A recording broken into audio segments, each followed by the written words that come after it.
नमस्कार, जय हरी मंडळी. आज तुम्हाला मी अधिक मासामध्ये कोणती सेवा केल्याने कोणते फळ भेटते याची माहिती देणार आहे. अधिक मासात म्हणजे धोंड्याच्या महिन्यामध्ये गोमातेच्या सेवेला खूप महत्त्व आहे. शास्त्रामध्ये गोमातेची सेवा केल्याने कोणते पुण्य भेटते याची माहिती दिलेली आहे. शास्त्रामध्ये सांगितलेलं आहे की धोंड्याच्या महिन्यामध्ये म्हणजेच अधिक मासामध्ये गायीची सेवा केल्याने त्याचे पुण्य मिळते. त्याला अनन्यसाधारण महत्त्व आहे.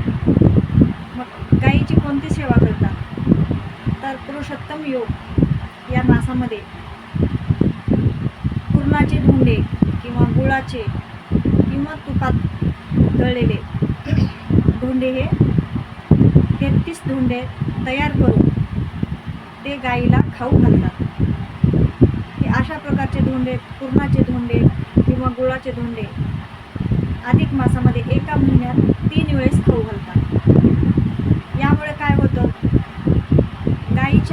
गायीमध्ये 33 कोटी देवांचा वास आहे असे म्हणतात. त्यामुळे आपल्याला 33 कोटी देवांचे सेवा केल्याचे पुण्य लाभतं आणि त्यामुळे आपल्या मनात जे काही इच्छा असतील ते पूर्ण होतात.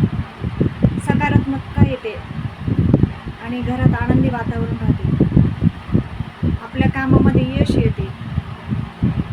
त्यामुळे अधिक मासामध्ये गायीची ही सेवा तुम्ही जरूर करून पहा.